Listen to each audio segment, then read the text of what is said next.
Então quer dizer o seguinte, além de sair aquele negócio... Por quê? O Lula já falou do Biden.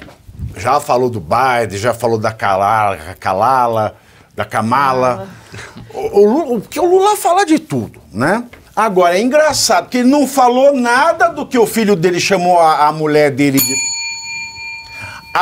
Da mulher dele, não falou nada do enteado ter chamado ela de...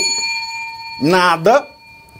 E aí, no sábado, em São Bernardo, publicamente, sem tocar no assunto ele retoma aquele caso lá da fala sem graça do corintiano. Ele falou o seguinte, o Lula, prestem atenção, com um dedinho a menos, assim.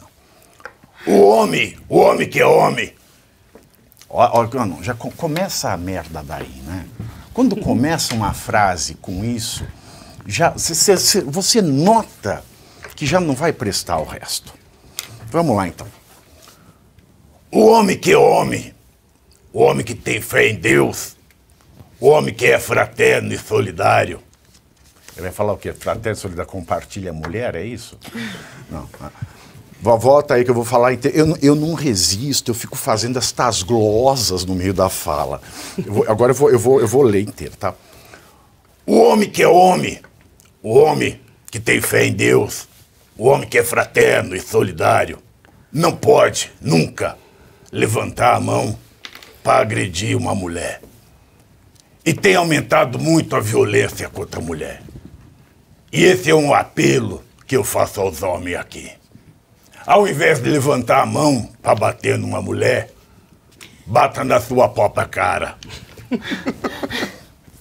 Tem um erro aí, Pavinato. O dedo faltante é na mão esquerda.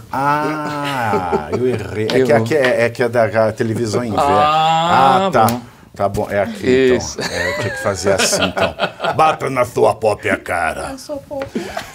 Por que ele não mandou o filho dele bater na cara dele, Chiara? Pois é, corintiano, eu não entendi também, corintiano é homem ou não? Porque corintiano não tá liberado quando perde o jogo, tá tudo bem bater na mulher?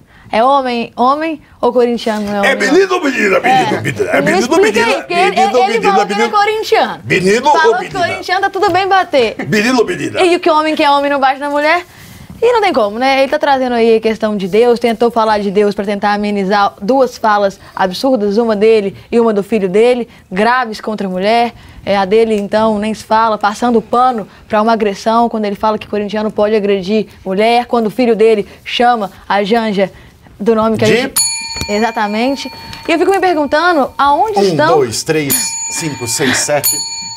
Aonde estão as mulheres, as feministas, a Janja feminista, que se calam nesse momento, que são tão ativistas, mas quando vê o Lula falando que pode agredir, que o corintiano pode agredir, se calam, se fecham, não se posicionam. Se curvam, muitas se vezes, ajoelham. Não é o que fala, é quem fala, né? E o Lula, ele é passador de pano mesmo para agressor, quando ele passa pano para saidinha, para bandido, e muitas vezes esses bandidos que saem na saidinha são agressores de mulher. Então é muito incoerente. Ele uma hora fala que defende mulher, homem que é homem tem que bater na própria cara, mas corintiano pode, o filho dele chama a Janja de... Ou ele é a favor da esposa dar uma saidinha. Fica aí. Ô, professor Suano, tem uma frase do direito canônico, vou citar aqui, século XVI, direito canônico, que é quitasset videtur. Quitasset videtur. Quem cala, consente. Discorra, comente, cite exemplos.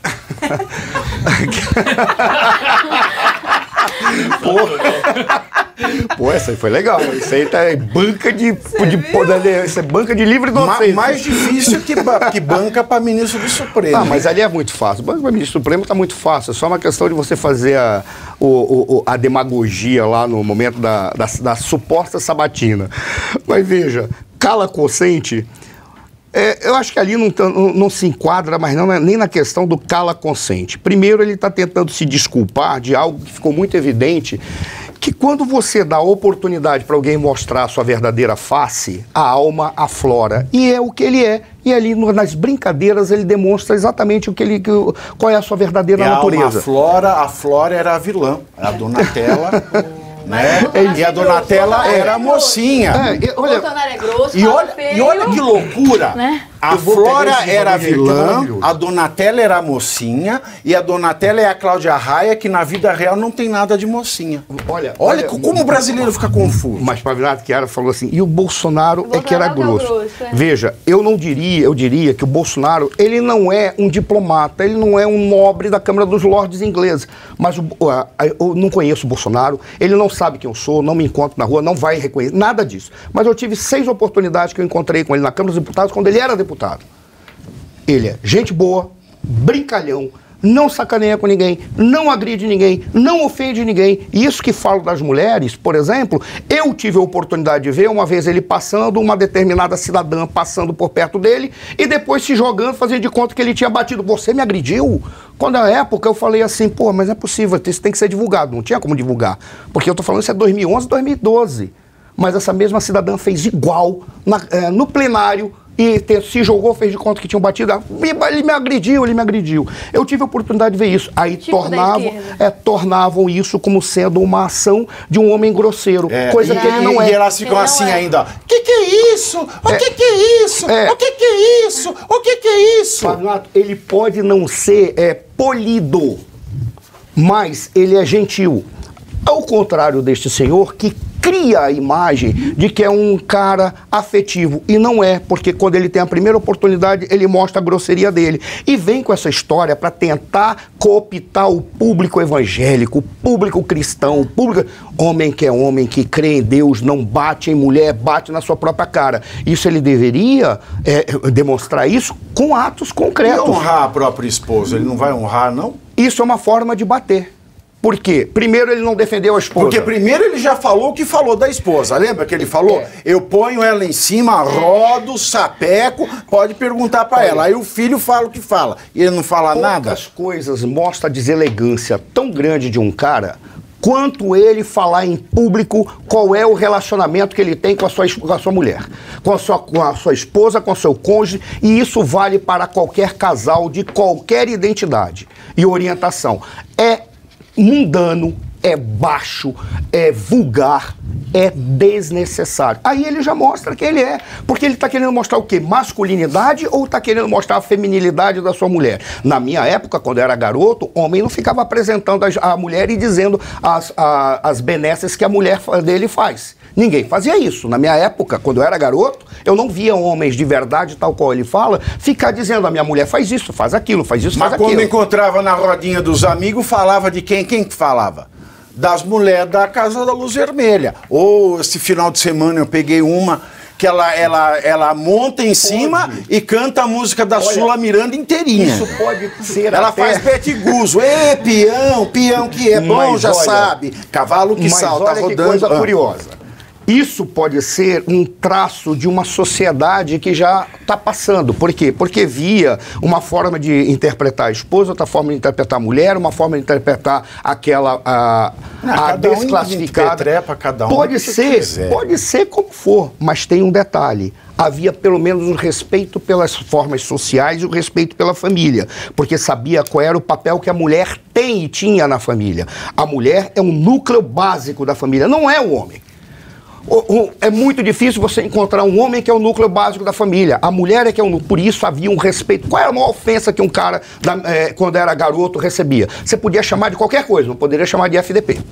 Aí a porrada rolava. Por quê? Porque se respeitava a mãe. Coisa que você não faz mais hoje. Olha, quando você olha, é um homem que chega, ridiculariza a esposa, expõe a esposa, o filho chama a esposa de algo e ele simplesmente fica calado. Aí eu ainda tenho uma tese, já encerro, de que para mim algo vai sair dessa cartola. O Vitor Braun foi muito esperto numa coisa que ele fala, que é a estratégia de terceirização da culpa. Muito provavelmente, como todo mundo no meio da culpa dela. Bem provável mesmo. Como muito provavelmente está todo mundo falando que ela é responsável por parte das bobagens dele, e já estão tentando arranjar uma forma de terceirizar a culpa para inocentar este indivíduo que não tem educação, não tem princípio, não tem inteligência, não tem discurso, não tem nenhum princípio, é o que parece. Mas vão inocentá-lo, porque vivem de ter um ícone para jogar para o povo, para fazer de conta que esse ícone é capaz de organizar um país que nós estamos vendo aí. O que esse ícone fez? Juntou um bando de gente para derrubar o Bolsonaro e agora nós temos o desgoverno e a destruição da sociedade brasileira. É o que eles estão produzindo. Geisiane.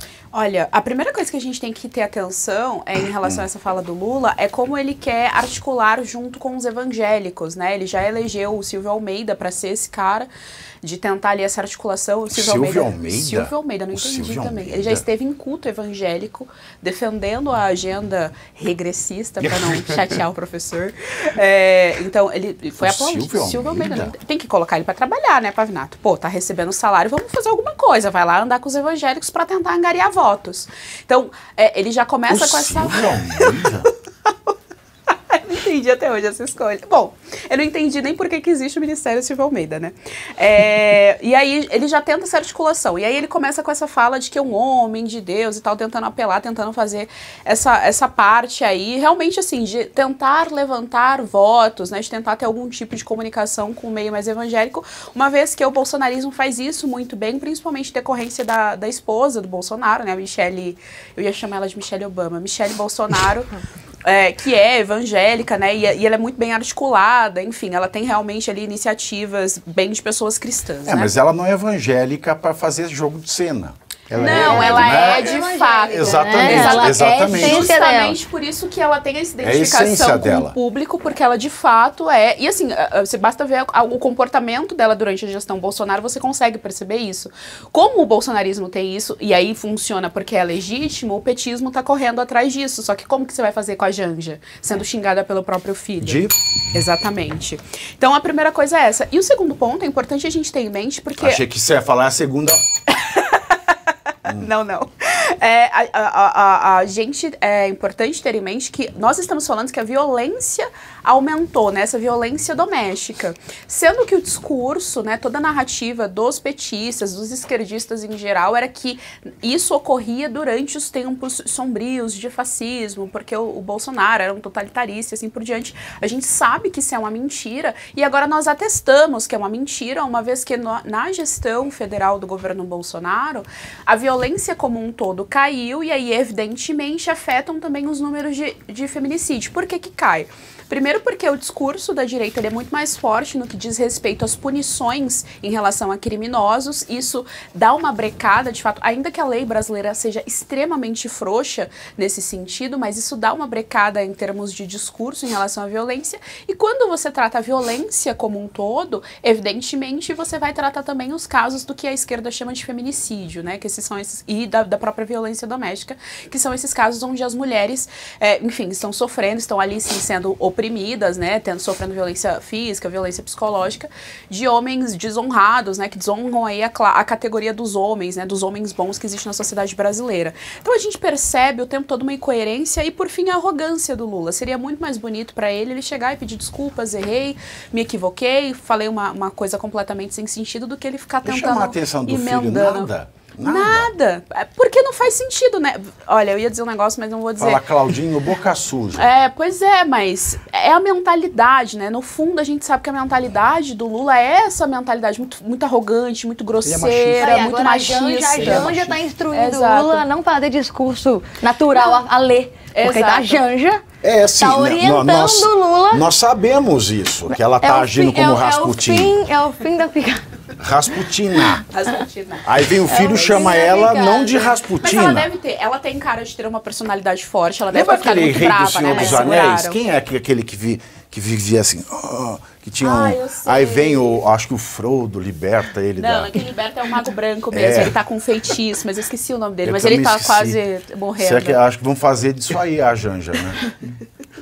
É verdade, tudo que estão falando aqui. Olha, mas a Janja não falar nesse caso em que ela foi xingada... Mas eu estou passado, menina, aqui ele não falou nada para defender a mulher. A esposa dele. A esposa. Chamada por um nome tão baixo e o marido fica quieto. Mas aí é um caso de família que veio à tona. O que mais me impressiona... E aí ele não vai poder falar muito, ele quer fazer a tática do vou ficar aqui parado quieto para o negócio passar. Mas e as ONGs feministas, essas organizações? As ministras dele, cadê a ministra da Mulher? Cadê a Assumida Gonçalves? Pois é. Sabe que eu me pergunto, ela chama Aparecida a mulher ainda. Olha que irônico. Como chegou na mídia esse print? chegou no Metrópole. Eu acho que foi a esposa. Pelo Paulo Capelli. Não tem como saber, aí tem o sigilo da fonte. Mas aí é que tá o detalhe. Tudo bem, E é o o Paulo sigilo da Capelli fonte. é muito competente, Mas para mim, diga-se de isso aí passagem. tem alguma intencionalidade para realmente trazer para a Janja a sua responsabilidade em relação ao Lula e se desfazer dela. Porque ele é muito covarde, ele é machista. Ele sambou em cima do cadáver da sua primeira esposa. Que passou anos Pô, com ela. que ficou lá, aturou ele de todas as coisas que ele fez. E ele foi e sambou ali, só faltou dizer, a culpada é ela. Como ela tá morta, leva pro inferno. Só faltou dizer isso. Ah, mas você lembra do áudio que Coitado, vazou né? dela falando com o Não, Lulinha? coitado. Lembra do áudio da Marisa Letícia falando com o filho dela, com o Fábio Lula? Né, quando começou aquele negócio de bater panela, pra Dilma ser empichada, tinha bateção de panela todo dia às 8 horas da noite.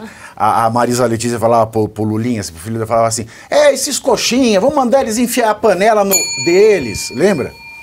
Era essa finesse também. também. Exatamente. Você vê que é uma família É refinada. uma família refinada. Ô, Pavinato, a verdade é o seguinte, o improviso do Lula mostra o verdadeiro Lula, né? Toda vez que ele fala, e a gente descobre o verdadeiro Lula. E isso vale inclusive para a economia, que é a área que eu acompanho mais. É que toda vez que ele fala de improviso, ele derruba a bolsa, ele eleva o valor do dólar, porque ele só fala bobagem.